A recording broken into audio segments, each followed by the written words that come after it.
সবাইকে স্বাগত chemistry with এইচজিএম চ্যানেলে। আজকে আমরা যে টপিকটা নিয়ে আলোচনা করতে চলেছি সেটা রাসায়নিক বন্ধনের খুব একটা ইম্পর্টেন্ট পার্ট, হাইড্রোজেন বন্ড। আমরা বিভিন্ন রকম বন্ধনের কথা আমরা আগে পড়েছি, সমযোজী বন্ধন, তড়িৎযোজী বন্ধন, অসমযোজী বন্ধন, ভান ডার ওয়াল আকর্ষণ বল, সঙ্গে পড়ে বিভিন্ন রকম যে বন্ধনগুলো আছে তাদের বিভিন্ন রকম ফোর্স অফ অ্যাট্রাকশন আছে। তো তার মধ্যে আমরা একটা নতুন বন্ধনের কথা আজকে পড়তে চলেছি, সেটা হচ্ছে হাইড্রোজেন বন্ধন। তাহলে হাইড্রোজেন বন্ধনটা কি সেই সম্পর্কে জানবো, তার বেসিক কনসেপ্টটাকে শিখবো আমরা আজকে। তারপরে হাইড্রোজেন বন্ধনটা কোথায় কোথায় কাজে লাগে বা এর প্রয়োগ কী, আমাদের উচ্চ মাধ্যমিক পরীক্ষায় কি কি প্রশ্ন আসে বা কোনগুলো বেশি ইম্পর্টেন্ট সেগুলো আলোচনা করব, তার বেসিক জায়গাগুলোকে আলোচনা করব। সঙ্গে নিট এক্সামে যেগুলো আসার মতো বা আসতে পারে যে ধরনের কোশ্চেন, সেগুলোর সম্পর্কেও আমি আলোচনা করব। তোমরা এটাকে ভালো করে দেখবে যে বিভিন্ন রকম কম্পিটিটিভ এক্সাম যদি দেখো তাহলে সেখানে হাইড্রোজেন বন্ধন কোশ্চেন থাকে। তো সেই কোয়েশ্চেনগুলোকে সলভ করতে গেলে অবশ্যই তোমাদের এটা দেখতে হবে যে হাইড্রোজেন বন্ধন কী।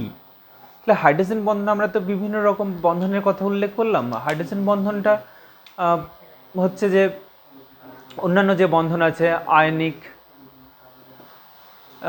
বা তড়িৎযোজী এবং কোভ্যালেন্ট বা সমযোজী বন্ধন। তাহলে আয়নিক এবং কোভ্যালেন্ট এর যে শক্তি, এর যে বন্ড এনার্জি, মানে এদের যে ভাঙতে যে পরিমাণ শক্তি লাগে, তো এই শক্তির মানটা হাইড্রোজেন বন্ধনের থেকে অনেক বেশি হয়। হাইড্রোজেন বন্ধনের নর্মালি বন্ড এনার্জি কম হয়। তো হাইড্রোজেন বন্ড তারপর যেটা পাই আমরা সেটা হচ্ছে যে ভান ডার ওয়াল আকর্ষণ বল বা ভান ডার ওয়ালস। তাহলে ভ্যান ডার ওয়ালস ফোর্সটা কি? ভ্যান ডার ওয়ালস ফোর্সটা হচ্ছে যে আমরা দেখবো যে ভ্যান ডার ওয়ালস হচ্ছে ডাইপোল ডাইপোল ইন্টারাকশন হতে পারে, ডাইপোল ইন্ডিউস ডাইপোল ইন্টারাকশন হতে পারে, ইন্ডিউস ডাইপোল ইন্টারাকশন হতে পারে। ঠিক আছে, যেটাকে আমরা বলছি আহিত ডাইপোল, আহিত ডাইপোল, ডাইপোল ডাইপোল, ডাইপোল আহিত ডাইপোলের মধ্যে আকর্ষণ বল। এই আকর্ষণ বলটাকে তো আমরা ভান ডার ওয়ালস আকর্ষণ বল বলি। তো এই আকর্ষণ বলের মানটা লেস দ্যান 8 কিলোজুল মতো হয়, লেস দ্যান 8 কিলোজুল পার মোল। হাইড্রোজেন বন্ডটা কত হয়? হাইড্রোজেন বন্ডটা এর মান মোটামুটি আমাদের 8 থেকে 42 কিলোজুল পার মোল, এরকম একটা মান পাওয়া যায়, কিলোজুল পার মোল। আয়নিক বা কোভ্যালেন্ট বন্ডের এর যে বন্ড স্ট্রেংথ বা বন্ড এনার্জি, এর যে মান, সেই মানটা কত হয়? এটা মোটামুটি 200 থেকে বেশিই হয়।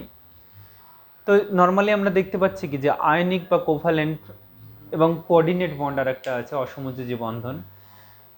তো অসমযোজী বন্ধনটা আবার মাঝামাঝি হয়। তো এগুলোর থেকে হাইড্রোজেন বন্ধনের স্ট্রেংথটা অনেক কম হয়। হাইড্রোজেন বন্ধনের স্ট্রেংথ ভ্যান ডার ওয়ালস যে ফোর্স অফ অ্যাট্রাকশন আছে তার থেকে বেশি হয়। ঠিক আছে, তো হাইড্রোজেন বন্ধন কিভাবে গঠিত হয়? ধরো একটা পরমাণু, আমি নাম দিলাম ধরো একটা পরমাণু, যখন হাইড্রোজেনের সঙ্গে যুক্ত আছে, এটা পিওরলি কোভ্যালেন্ট বন্ড। ঠিক আছে, তাহলে পিওরলি কোভ্যালেন্ট বন্ড যেখানে ইলেকট্রোনেগেটিভিটির ডিফারেন্সটা বেশি হতে হবে। তাহলে এ যে মলিকুলটা আছে, এ যে অ্যাটমটা আছে, এ অ্যাটমটা মানে ইলেকট্রোনেগেটিভিটি বেশি হয় সাধারণত।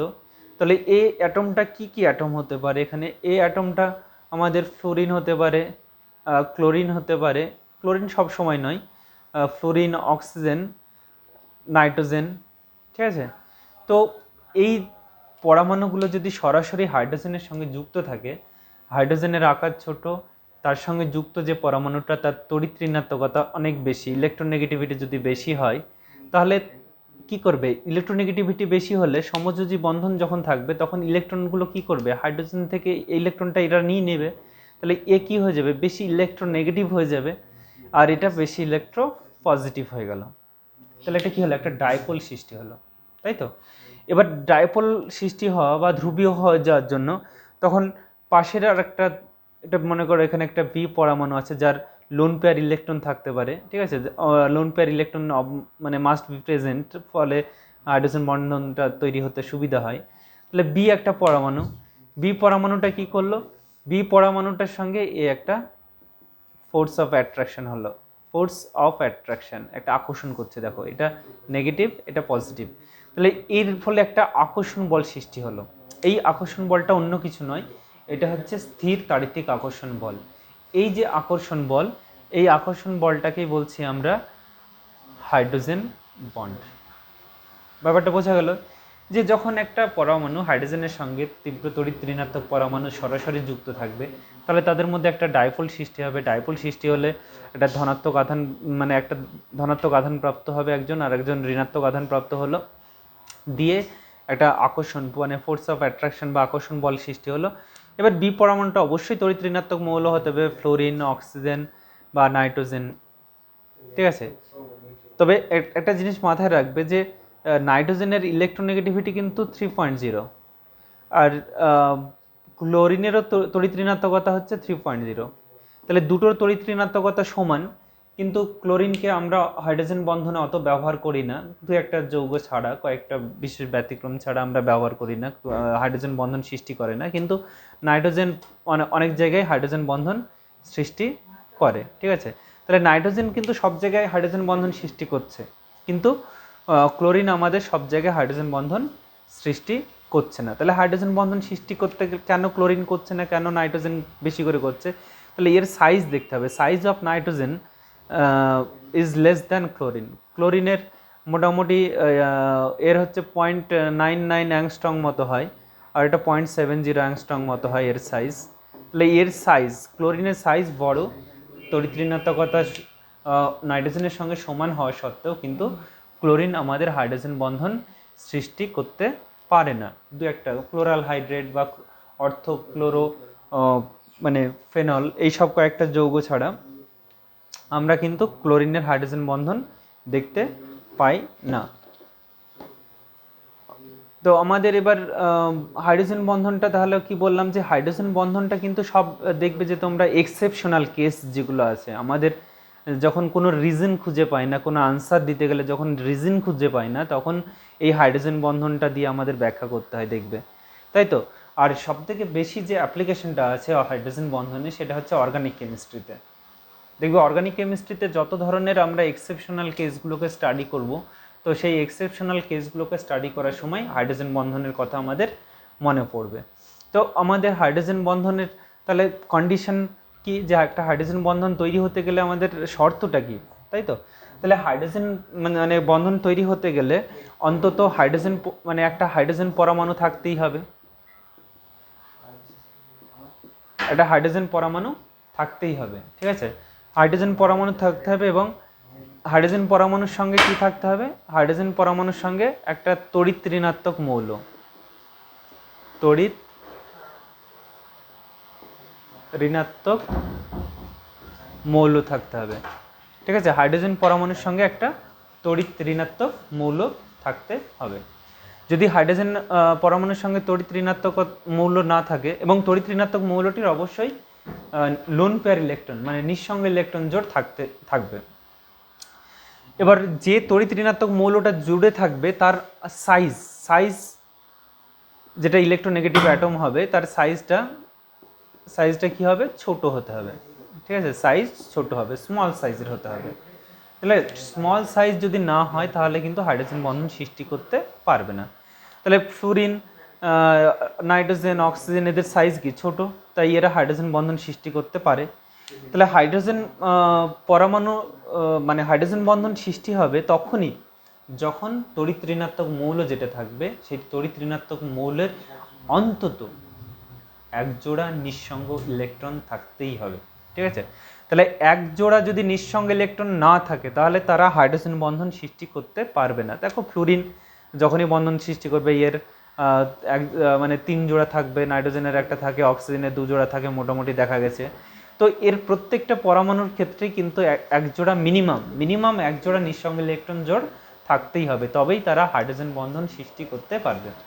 তাহলে আমরা বুঝে গেলাম যে হাইড্রোজেন বন্ধন কি, ব্যাপারটা মানে বেসিক জায়গাটা কি, যে হাইড্রোজেন বন্ধন কি এবং কেন, এটা কোথায় ব্যবহার করছি, সেটা নিয়ে আমরা আলোচনা করবো আরও ডিটেলসে, যে এটা ইনঅর্গানিক কম্পাউন্ডের ক্ষেত্রেও করব, আমরা অর্গানিক কম্পাউন্ডের ক্ষেত্রেও করব।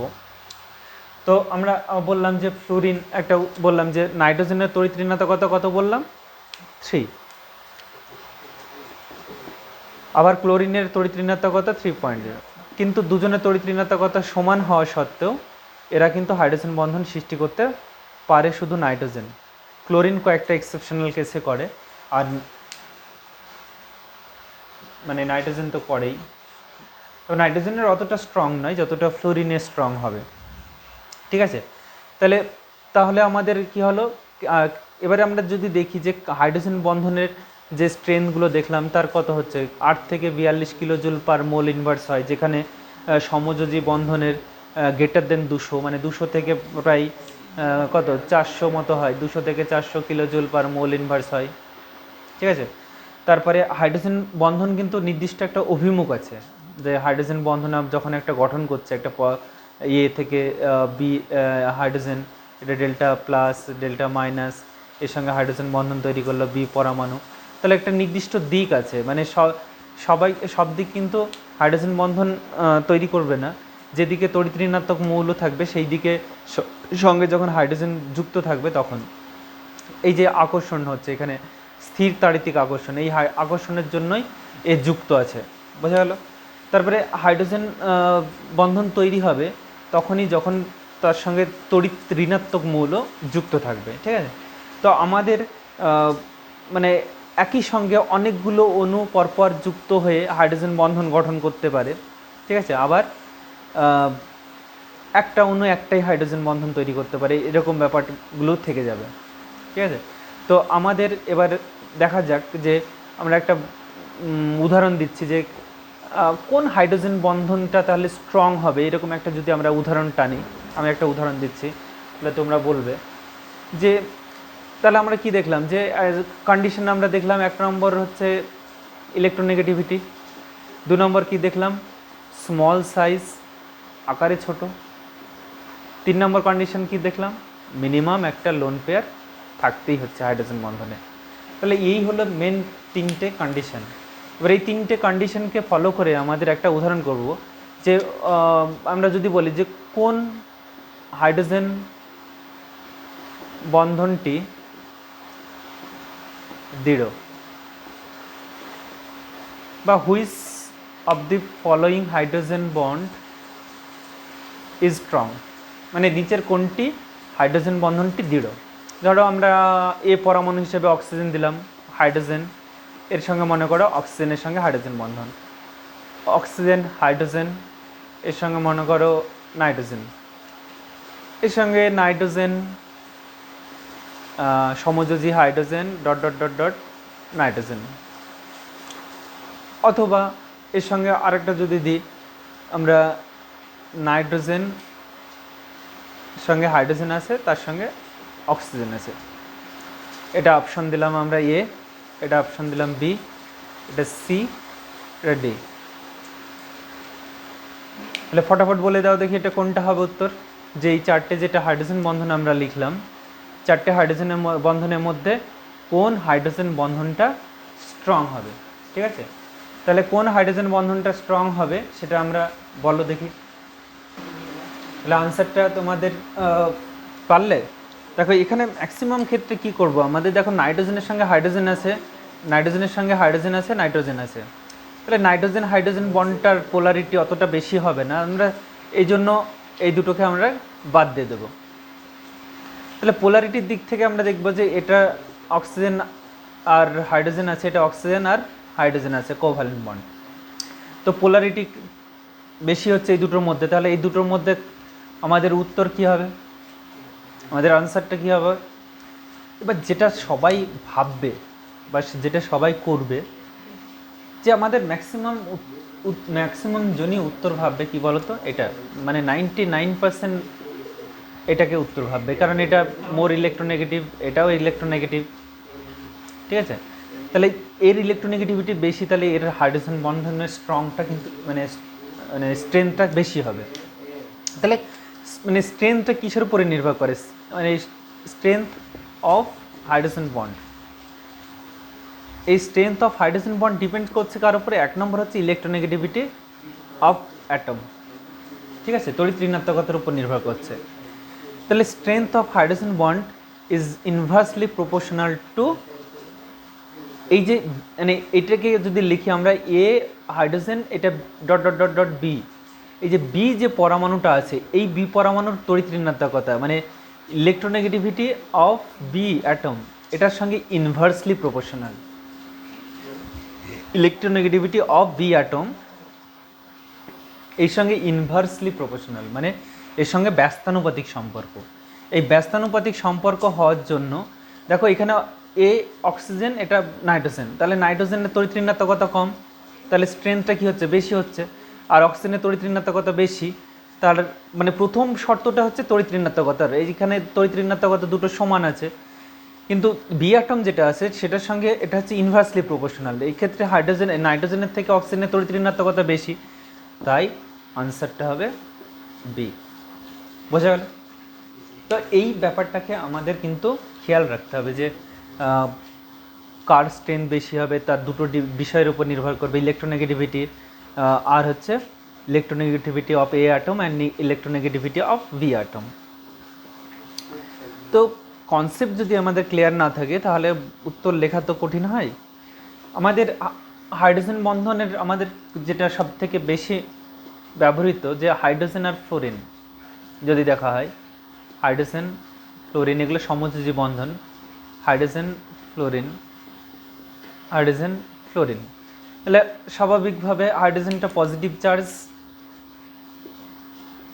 হাইড্রোজেনটা ফ্লোরিনটা নেগেটিভ চার্জ, আদান ডাইপোল সৃষ্টি করছে, পজিটিভ নেগেটিভ পজিটিভ নেগেটিভ দিয়ে এইখানে একটা ফোর্স অফ অ্যাট্রাকশন তৈরি হচ্ছে। এটা কি বলছি আমরা? হাইড্রোজেন বন্ধন।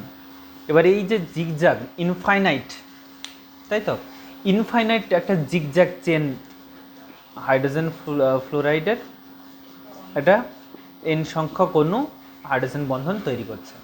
এটা পলিমার টাইপের বৃহৎ অণু, যার মাঝের কোণটা বন্ড অ্যাঙ্গেলটা 130 থেকে 135 ডিগ্রি মতো হয়, মাঝের কোণটা। তো আমাদের এই যে জিগজ্যাগ ফর্ম তৈরি করছে এর কারণ হচ্ছে হাইড্রোজেনের আকার ছোট, ফ্লোরিনের আকার ছোট, ফ্লোরিনের তড়িৎ ঋণাত্মকতা বেশি, লোন পেয়ার আছে, এবং যে হাইড্রোজেন বন্ধনটা তৈরি করছে সেই হাইড্রোজেন বন্ধনটা একদম স্ট্রং হাইড্রোজেন বন্ধন তৈরি করছে। বুঝা গেল? স্ট্রং হাইড্রোজেন বন্ধন তৈরি করার জন্য এর পলিমারটা অনেক দৃঢ় হচ্ছে। তো এই কারণে আমি একটা যদি প্রশ্নে আসি গ্রুপ 17 এলিমেন্টের, দেখো হাইড্রোজেনের সঙ্গে তো hydrogen fluoride, hydrogen chloride, hydrogen bromide, hydrogen iodide, এগুলো যদি আমরা বয়লিং পয়েন্ট দেখি,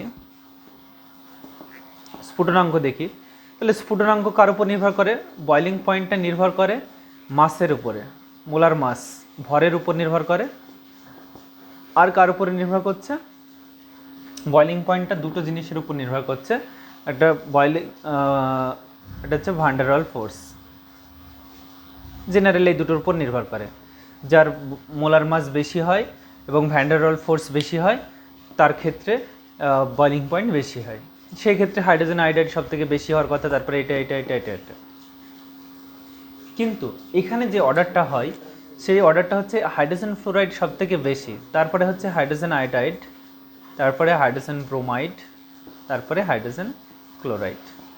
তো এর পিছনে কারণ সেই হাইড্রোজেন বন্ধন, যেখানে আমরা একটা হাইড্রোজেন ফ্লোরাইড অণুকে একটা অণু হিসেবে ভাবছিলাম, কিন্তু সে কী করছে? একসঙ্গে অনেকগুলো অণু হাইড্রোজেন বন্ধনের মাধ্যমে পলিমার টাইপের অণু তৈরি করছে। সেজন্য একসঙ্গে যেটা একটা অণু হিসেবে এইচএফ ভাবছিলাম সেটা একটা এইচএফ অণু না থেকে অনেকগুলো এইচএফ অণু থাকছে, যার জন্য এটা ব্যতিক্রম দেখাচ্ছে। তাহলে এক্সেপশনাল কেস মানেই তখন আমরা হাইড্রোজেন বন্ধনের দ্বারস্থ হই। তো হাইড্রোজেন বন্ধনের যে ব্যতিক্রম আচরণ যেগুলো আমরা পাই সেগুলো পুরোটাই ব্যাখ্যা করি এইসব হাইড্রোজেন বন্ধন দিয়ে।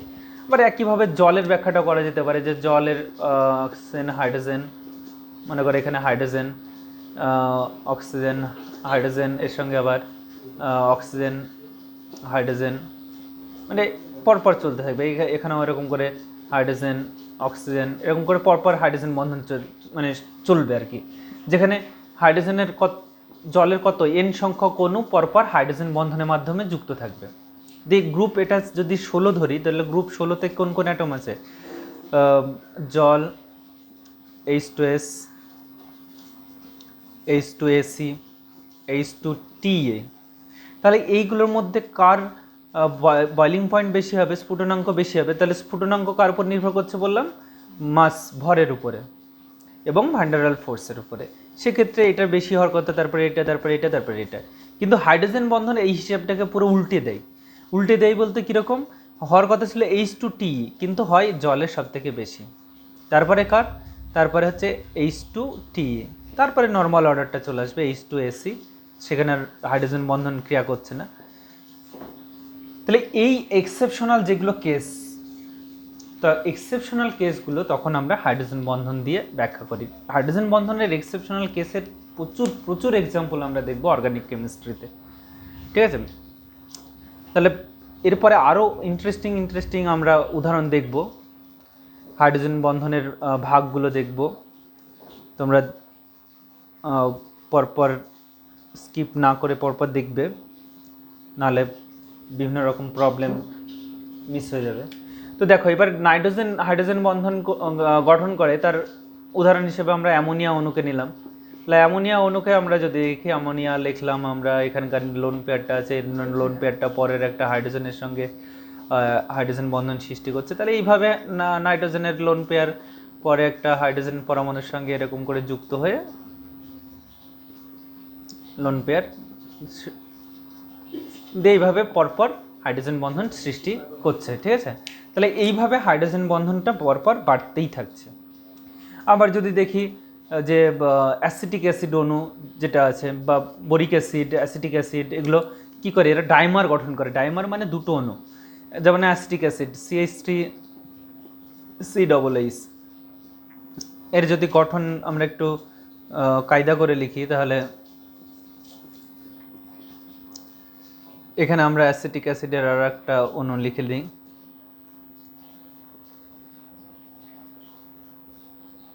ঠিক আছে? তাহলে এটা দুটো অণু একটু উল্টে লিখলাম, দিয়ে এই যে আকর্ষণ বল তৈরি করছে, এই যে ফোর্স অফ অ্যাট্রাকশন, একটা নেগেটিভ অ্যাটমের সঙ্গে একটা পজিটিভ অ্যাটমের, একটা পজিটিভ অ্যাটমের সঙ্গে একটা নেগেটিভ অ্যাটমের, এই যে ফোর্সটা, এই ফোর্সটাকেই আমরা বলছি হাইড্রোজেন বন্ধন। এই হাইড্রোজেন বন্ধনের ফলে অ্যাসিটিক অ্যাসিড কি গঠন করছে? ডাইমার। ডাইমার হচ্ছে একসঙ্গে দুটো একই টাইপের অণু থাকলে সেটাকে বলা হয় ডাইমার। এই যে অ্যাসিটিক অ্যাসিড একটা ছিল, এটার সঙ্গে কি হচ্ছে? আর একটা অ্যাসিটিক অ্যাসিড যুক্ত হচ্ছে, সেজন্য এটাকে বলছি ডাইমার। এটা আমরা মানে পরীক্ষা করেও দেখেছি যে এটাকে দুটো মানে অণু একসঙ্গে থাকে, তার ভর ডাবল হয়ে যায়, সেটা এক্সপেরিমেন্টালি প্রুভ, ঠিক আছে? তো আবার যদি বোরিক অ্যাসিড দেখি আমরা, H3BO3, তাকেও দেখবো এরকম করে বোরিক অ্যাসিডের ক্ষেত্রে ওটা ডাইমার রূপে থাকে, ঠিক আছে? তো হাইড্রোজেন বন্ধনে এরকম করে আমরা ডাইমার রূপে কেউ থাকে, কেউ মনোমার রূপে থাকে। তো আমরা এবার দেখবো যে ভাগ কীরকম, মানে হাইড্রোজেন বন্ধন কত প্রকারের হয়। হাইড্রোজেন বন্ধন হচ্ছে 2 টাইপস, মানে 2 প্রকারের হয়। হাইড্রোজেন বন্ধন হচ্ছে 2 প্রকারের, একটাকে বলছি আমরা ইন্ট্রা মলিকুলার, আরেকটাকে বলছি আমরা ইন্টারমলিকুলার।